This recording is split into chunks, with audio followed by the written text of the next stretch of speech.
Assalamualaikum warahmatullahi wabarakatuh. Selamat malam semuanya. Baiklah, di sini kami dari kelompok 4 akan mempresentasikan materi tentang populasi dan sampel. Sebelum kami memaparkan tentang populasi dan sampel, kami akan memperkenalkan diri terlebih dahulu. Perkenalkan, nama saya Rizka Oktavia Sandra, anggotakan Yosa Guntari, Ambarwati, Nama dan Dina Maria. Baiklah, materi pertama akan disampaikan oleh Saudari Dina. Kepada Saudari Dina, dipersilakan. baiklah, di sini saya akan menjelaskan tentang populasi dan sampel. Menurut Kyoto, tahun 2016 halaman 63, populasi merupakan wilayah generalisasi yang terdiri dari objektivitas dan karakteristik tertentu yang diterapkan oleh penelitian untuk mempelajari dan yang ditarik kesimpulannya. Sedangkan menurut Margono tahun 2004 halaman 118, pengertian adalah seluruh data yang menjadi perhatian kita dalam ruang lingkup dan waktu. Jadi populasi berhubungan dengan data, bukan manusianya.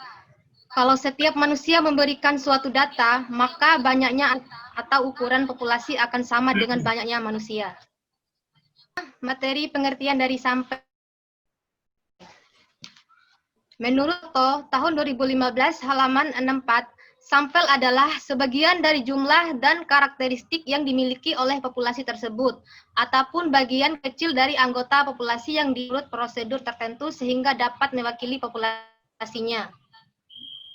Menurut Yono tahun 2011 dalam Pradana 2016 halaman 4, sampel adalah bagian dari jumlah dan karakteristik yang dimiliki oleh populasi tersebut. Sedangkan menurut Raymond, tahun 2015 halaman 4, sampel adalah bagian dari jumlah dan karakteristik yang dimiliki oleh populasi. Sedangkan sampling adalah suatu proses memilih sebagian dari unsur populasi yang sejumlahnya mencukupi secara statistik. Hingga dengan mempelajari sampel serta memahami karakteristiknya, ciri-cirinya akan diketahui informasi tentang keadaan populasi. Jenis-jenis populasi terbagi menjadi dua, yang pertama populasi tak terhingga, yaitu subpopulasi di mana objeknya atau tak terhingga atau tidak terhitung jumlahnya.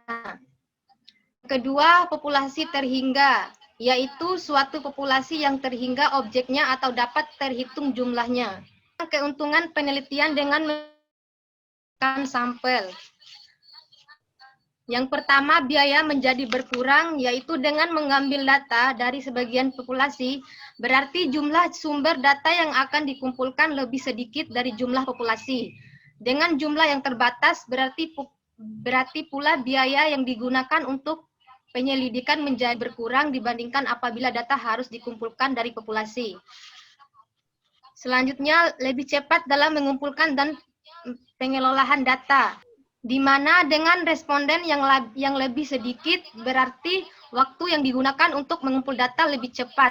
Kemudian jumlah data yang terbatas akan mempercepat pula dalam pengelolaan data penelitian. Baik, terima kasih kepada Saudari Dina. Selanjutnya Akan dijelaskan oleh Saudara Rizka. Baiklah, di sini saya akan membahas tentang teknik pengambilan sampel dan cara menentukan ukuran sampel. Menurut Tahedros, sebelum mengkaji berbagai jenis metode pengambilan sampel, perlu diperhatikan apa yang dimaksud dengan pengambilan sampel, beserta alasan mengapa penelitian cenderung memilih sampel. Mengambil subset dari kerangka sampling yang dipilih atau seluruh populasi disebut sampling. Sampling dapat digunakan untuk membuat kesimpulan tentang suatu populasi atau untuk membentuk generalisasi dalam kaitannya dengan teori yang ada. Intinya, ini tergantung pada pilihan teknik pengambilan sampel. Secara umum, teknik pengambilan sampel dibedakan menjadi dua jenis, yaitu yang pertama, probabilitas atau pengambilan sampel secara acak, yang kedua, sampel non-probabilitas atau non-acak. Sebelum memilih jenis teknik pengambilan sampel tertentu, kita perlu menentukan teknik pengambilan sampel secara luas. Pada probabilitas sampling, itu terbagi menjadi simple random, stratified random, cluster sampling, systematic sampling, dan multi-stage sampling. Kemudian non-probability sampling yaitu terbagi menjadi kuota sampling, snowball sampling, judgment sampling, dan convention sampling. Selanjutnya teknik pengambilan sampling menurut Sugiono pada tahun 2009 dalam jurnal Alwan tahun 2017, disproportionate stratified random sampling adalah teknik pengambilan sampel bila populasi bersasta tetapi kurang proporsional. Penggunaan teknik ini digunakan untuk keadaan jika terdapat beberapa kelompok dalam populasi penelitian yang jumlahnya sangat kecil jika dibandingkan dengan kelompok lainnya. Pengambilan sampel adalah proses memilih sampel individu yang representatif secara statistik dari populasi yang diminati. Pengambilan sampel adalah alat penting untuk studi penelitian, karena populasi yang diminati biasanya terdiri dari terlalu banyak individu untuk dimasukkan dalam proyek penelitian sebagai partisipan. Tujuan pengambilan sampel dalam dua studi ini sangat berbeda. Pada studi pertama, sampel dipilih dengan tujuan mewakili populasi yang lebih besar. Dengan kata lain, penelitian tertarik pada populasi, bukan sampel yang kebetulan dia pilih. Namun, penelitian tertarik terutama pada sampelnya yang hanya mencakup kasus penting. Itu menurut Galp pada tahun 2003 pada halaman 164. Pengambilan sampel adalah teknik penelitian perilaku yang sangat diperlukan. Pekerjaan penelitian tidak dapat dilakukan tanpa menggunakan pengambilan sampel. Studi tentang total populasi tidak mungkin dan juga tidak praktis. Batas praktis seperti biaya, waktu, dan faktor lain yang biasanya berlaku dalam situasi tersebut. Berdiri dalam cara mempelajari populasi total. Konsep pengambilan sampel telah diperkenalkan dengan sebuah pandangan untuk membuat temuan penelitian menjadi ekonomis dan akurat. Menurut Ehdar pada jurnalnya pada tahun 2017, teknik probability sampling terdiri atas, yaitu yang pertama ada simple random sampling, atau dapat kita sebut dengan sampling acak sederhana. Kemudian ada systematic random sampling, atau dapat kita sebut juga dengan sampling acak sistematis. Kemudian ada stratified random sampling atau sampling acak bertingkat. Kemudian ada cluster sampling. Cara menentukan ukuran sampel. Menurut Hardani, sampel adalah sebagian anggota populasi yang diambil dengan menggunakan teknik pengambilan sampling. Beberapa kriteria yang perlu diperhatikan dalam pengambilan sampel adalah sebagai berikut. Yang pertama, penelitian perlu menentukan dulu arah generalisasinya, bagaimana penelitian menurut mutunya karena generalisasi kesimpulan terlalu luas dan menganggap sampel yang dipilihnya sudah mewakili populasi. Yang kedua, berilah batas-batas yang tegas tentang sifat-sifat populasi. Yang ketiga, tentukan sumber-sumber informasi tentang populasi. Yang keempat, pilihlah teknik sampling dan hitunglah besar anggota sampel yang sesuai dengan tujuan penelitian. Biaya dan ukuran sampel seringkali sebuah studi yang memiliki anggaran terbatas yang sebagian menentukan ukuran sampel. Akibatnya, desain harus bertujuan untuk mendapatkan presisi maksimum atau varians minimum. Untuk biaya yang diperoleh, beberapa penelitian telah memulai eksplorasi strategi desain yang mengelola biaya sambil menjalankan kekuasaan. Meskipun tidak selalu memungkinkan untuk menggunakan kriteria biaya untuk menentukan ukuran sampel, setidaknya dapat memberikan perspektif tambahan tentang perhitungan ukuran sampel. Baiklah, yang terakhir, menurut Hardani, biasanya kesalahan-kesalahan umum yang sering dijumpai dalam menentukan besarnya ukuran sampel adalah yang pertama, Penelitian gagal dalam menetapkan jumlah anggota populasi yang dapat diperoleh. Kemudian penelitian tidak menggunakan teknik sampling yang diisyaratkan untuk menentukan anggota sampel, sehingga analisis statistika parameter tidak berlaku pada populasi sebenarnya. Kemudian penelitian merubah prosedur teknik sampling. Selanjutnya penelitian merupakan rumus untuk menghitung besaran anggota sampel. Yang kelima, penelitian memiliki anggota sampel yang tidak sesuai dengan tujuan penelitiannya. Kemudian penelitian mengurangi anggota sampel yang telah ditentukan oleh perhitungan. Selanjutnya, penelitian tidak memberikan alasan-alasan mengapa rumus dan teknik sampling yang digunakan di dalam penelitian itu. Kemudian penelitian memilih grup eksperimen dan grup kontrol dari populasi yang berbeda. Di sini saya akan menjelaskan tentang data penelitian.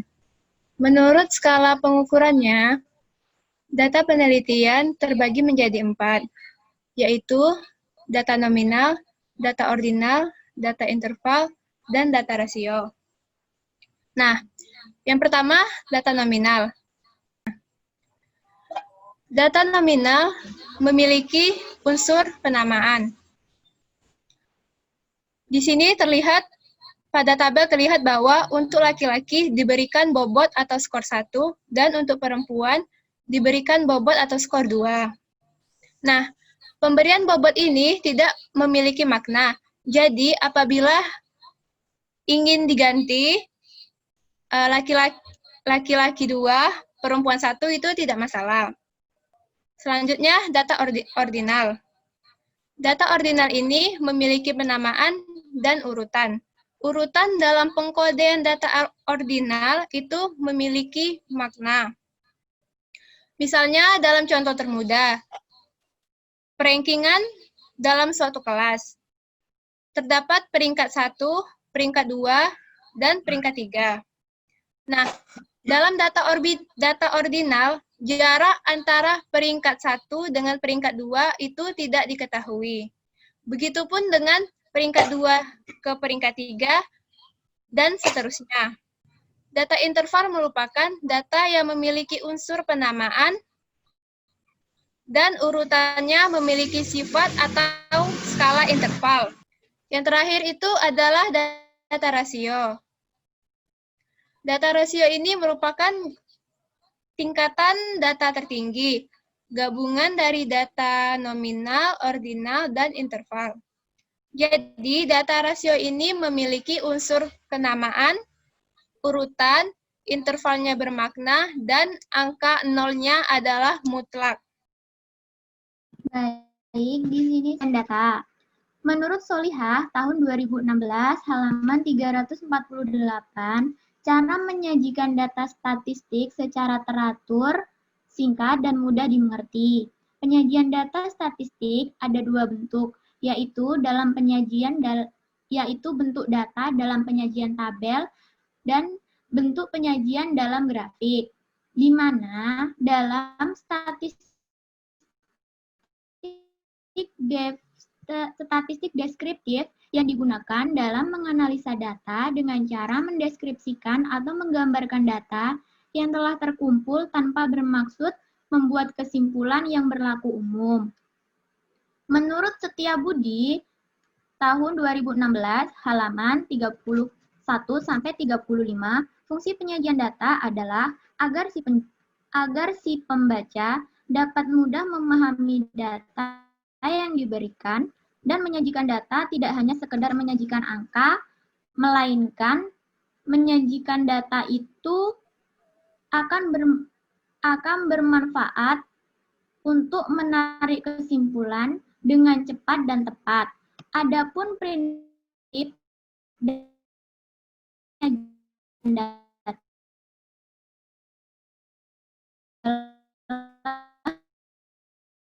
bagaimana dapat disajikan semenarik mungkin agar pihak lain dapat membaca dan memahami. Menurut Anwar, tahun 2014, halaman 217, dalam buku Ferguson dan Takane, tujuan penyajian ada 2, yaitu penyajian data memudahkan untuk membaca dan memahami. Dan yang kedua, penyajian data memudahkan untuk menganalisa data.